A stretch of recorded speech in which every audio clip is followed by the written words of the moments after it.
नमस्कार, देशोन्नतीमध्ये मी ऐश्वर्या शिंदे आपलं स्वागत करते। जंगल परिसरात शोध मोहीम राबवताना ठाणे गढीच्या सुपखार वन परिक्षेत्राच्या रोंडा फॉरेस्ट कॅम्पजवळ हॉकफोर्स, बालाघाट जिल्हा पोलीस आणि नक्षलवाद्यांमध्ये बुधवारी 19 फेब्रुवारी रोजी झालेल्या चकमकीत 4 महिला नक्षलवाद्यांना ठार करण्यात आले आहे। महायुती सरकारमधील कृषी मंत्री आणि अजित पवार गटाचे आमदार माणिकराव कोकाटे यांना न्यायालयाने मोठा दणका दिलाय। नाशिक जिल्हा न्यायालयाने माणिकराव कोकाटे आणि त्यांचे बंधू सुनील कोकाटे यांना 2 वर्षांचा कारावास आणि 50,000चा दंड अशी शिक्षा सुनावण्यात आली आहे। मुख्यमंत्री लाडकी बहीण योजनेत समाविष्ट महिलांची संख्या 9 लाखांनी कमी होऊ शकते, तर आधीच सरकारी कारवाईमुळे 5 लाख महिलांची नावे योजनेतून आधीच वगळण्यात आली आहे। आता 4 लाख महिलांची नावे वगळण्यात येतील, ज्यामुळे राज्य सरकारचे 945 कोटी रुपये वाचतील। माजी मुख्यमंत्री तथा भाजप खासदार अशोक चव्हाण यांचा बालेकिल्ला असलेल्या भोकर मतदारसंघात पाणी टंचाईची समस्या गंभीर बनली आहे। त्यामुळे मागील 2 महिन्यांपासून ग्रामस्थांना 5 किलोमीटरवर पायपीट करत भोकर शहरातून पिण्यासाठी पाणी आणावं लागते।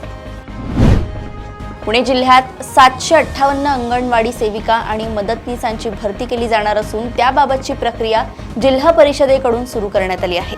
या पदासाठी शैक्षणिक पात्रता किमान 12वी उत्तीर्ण अशी आहे। येत्या 31 मार्च पर्यंत ही प्रक्रिया पूर्ण केली जाईल। गोंदिया जिल्ह्यातील देवरी येथील एका परीक्षा केंद्रावर 12वी भौतिकशास्त्राचा पेपर बाहेर आला असून सर्व प्रश्न उत्तरांची छायांकित प्रत बाहेर आली आहे। 12वी परीक्षेदरम्यान केंद्रावर सर्रास कॉपी सुरू असल्याचा प्रकार सोमवारी उघडकीस आलाय। कुंभमेळाव्याची उत्तर प्रदेश सरकारने सोय केली, पण ज्या पद्धतीने कुंभमेळ्याचे मार्केटिंग चाललं आहे त्याचा निषेध आहे। कुंभमेळाव्यात 1000वर चेंगराचेंगरीत मृत्युमुखी पडले हे दुर्दैवी आहे। शासनाने फक्त 38 लोक मयत झाले म्हणून जाहीर केले असा आरोप प्रकाश आंबेडकर यांनी केला।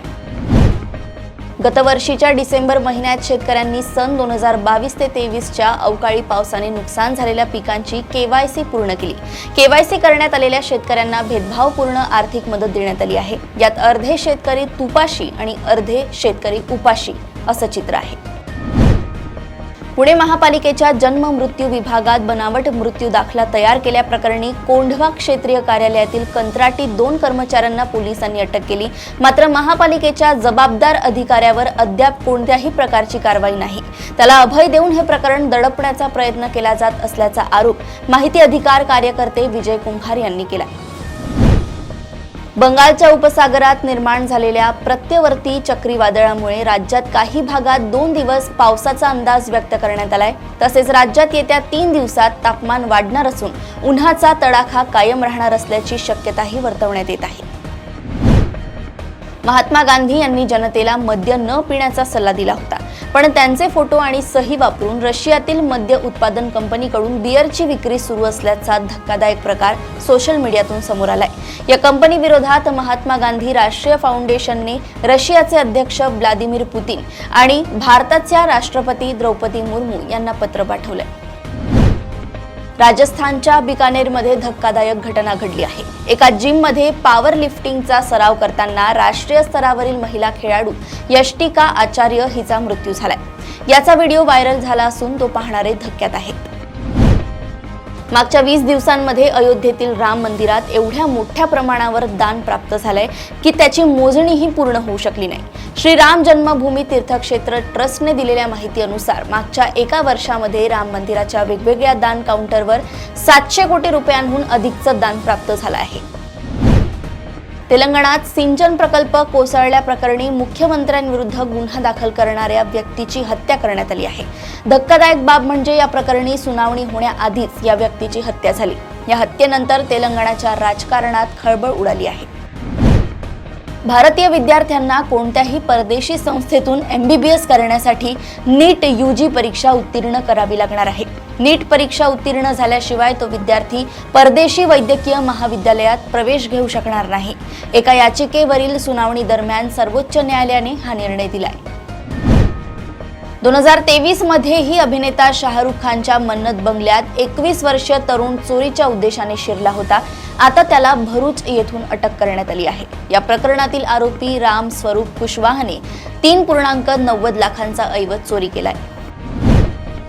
पाळीव श्वानाला घाबरणाऱ्या एका मुलाला श्वानाच्या मालकिणीने बेदम मारहाण केल्याची धक्कादायक घटना समोर आली आहे। या प्रकरणाचा व्हिडिओ समोर आल्यानंतर या महिलेला अटक करण्यात आली। उत्तर प्रदेशातील ग्रेटर नोएडा पश्चिम येथील एका निवासी इमारतीत हा धक्कादायक प्रकार घडलाय।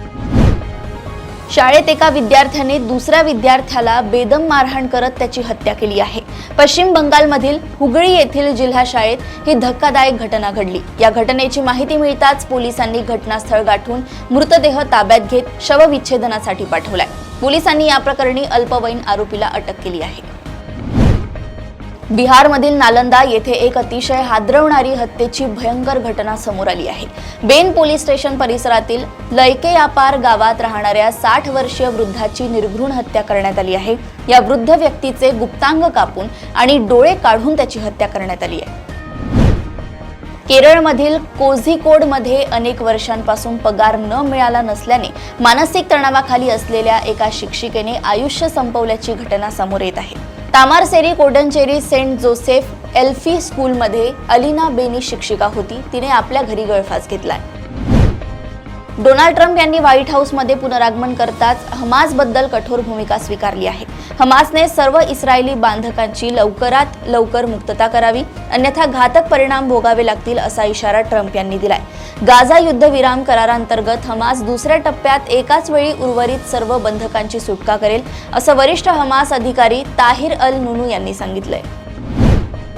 अमेरिकेचे राष्ट्राध्यक्ष डोनाल्ड ट्रम्प यांनी पदभार स्वीकारल्यापासून टॅरिफच्या मुद्द्यावर भारताला सतत घेरा घालत असून ट्रम्प या मुद्द्यावर आधीच भारताच्या विरोधात आहेत।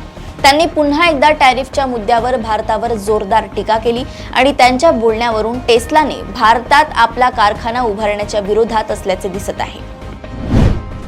राज्य सामायिक प्रवेश परीक्षा कक्षामार्फत नुकतेच सर्व प्रवेश परीक्षांचे अंतिम वेळापत्रक जाहीर करण्यात आले आहे। या वेळापत्रकानुसार 19 मार्च ते 2 मे या कालावधीत सर्व प्रवेश परीक्षा घेतल्या जातील। या वेळापत्रकानुसार अवघ्या महिन्याभरातच प्रवेश परीक्षांना सुरुवात होईल। राज्य आणि विदर्भातील सरकारी वैद्यकीय महाविद्यालयांमध्ये प्राध्यापक, सहाय्यक प्राध्यापकांच्या एकूण रिक्त पदांपैकी 50% पदे थेट भरतीद्वारे तात्काळ भरण्याचे आदेश मुंबई उच्च न्यायालयाच्या नागपूर खंडपीठाने दिले होते। त्यानंतर न्यायालयाच्या MPSCने वैद्यकीय महाविद्यालयांमध्ये सहाय्यक प्राध्यापकांच्या एकूण 479 पदांसाठी भरती प्रक्रिया पूर्ण केली, तर 297 उमेदवारांच्या नियुक्तीसाठी सरकारकडे शिफारस केली आहे। राज्यात उच्च शिक्षण घेणाऱ्या अल्पसंख्याक विद्यार्थिनींसाठी बांधलेल्या वसतिगृहांमध्ये आता अल्पसंख्याक समाजातील 10वी ते 12वी ITI, पदविका, तंत्रनिकेतन यामधील विद्यार्थिनींनाही प्रवेश घेता येणार आहे। त्यामुळे राज्यातील अनेक गरजू विद्यार्थिनींची राहण्याची सोय होणार आहे। भारतीय क्रिकेट संघाचा क्रिकेटपटू युजवेंद्र चहल आणि पत्नी धनश्री वर्मा यांच्या घटस्फोटाची चर्चा गेल्या काही महिन्यांपासून जोर धरत आहे। मिळालेल्या माहितीनुसार क्रिकेटपटू आणि स्टार फिरकीपटू युजवेंद्र चहल आणि त्याची पत्नी धनश्री वर्मा यांचा घटस्फोट कायदेशीररित्या अंतिम झाला असून त्यासंबंधीच्या सर्व औपचारिकता गुरुवारी न्यायालयात पूर्ण केल्या जाणार आहेत। विकी कौशल, रश्मिका मंदाना आणि अक्षय खन्ना यांच्या भूमिका असलेल्या ऐतिहासिक विषयावरील ॲक्शन ड्रामा छावा या चित्रपटानं छत्रपती शिवाजी जयंती दिनी एक नवा विक्रम रचला आहे। छावा आता अधिकृतपणे 200 कोटींच्या क्लबमध्ये सामील झालाय। हा चित्रपट 2025 मधील 200 कोटी रुपयांचा टप्पा ओलांडणारा पहिला आणि सर्वात वेगवान चित्रपट ठरलेला आहे। रणवीर अलाहाबादियाने केलेल्या विधानानंतर इंडियाज गॉट टॅलेंट शो वादाचा केंद्रबिंदू ठरलाय। त्यामुळे YouTube, सोशल मीडिया आणि OTT प्लॅटफॉर्म्सवरील कंटेंटवरून वादविवाद सुरू झाला आहे। या संदर्भात आता केंद्र सरकारने OTT प्लॅटफॉर्म्सना नोटीस पाठवली असून IT नियमांचं पालन करण्याचा इशारा दिला आहे।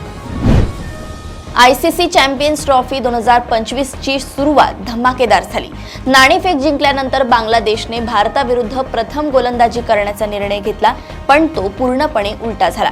विशेषतः टीम इंडियाच्या फिरकी गोलंदाज अक्षर पटेल विरुद्ध बांगलादेशी फलंदाज पूर्णपणे असहाय्य दिसले। पाकिस्तानला आता चॅम्पियन्स ट्रॉफीमध्ये सर्वात मोठा धक्का बसलेला आहे, कारण आता पाकिस्तानचा मॅच विनर खेळाडू चॅम्पियन्स ट्रॉफीमधून बाहेर पडल्याचं तर स्पष्ट झालंय। त्यामुळे भारतीय संघाचे टेन्शन संपल्याचं म्हटलं जातंय। अशाच अपडेट सोबत पुन्हा भेटूया। तुम्ही बघत राहा देशोन्नती। नमस्कार।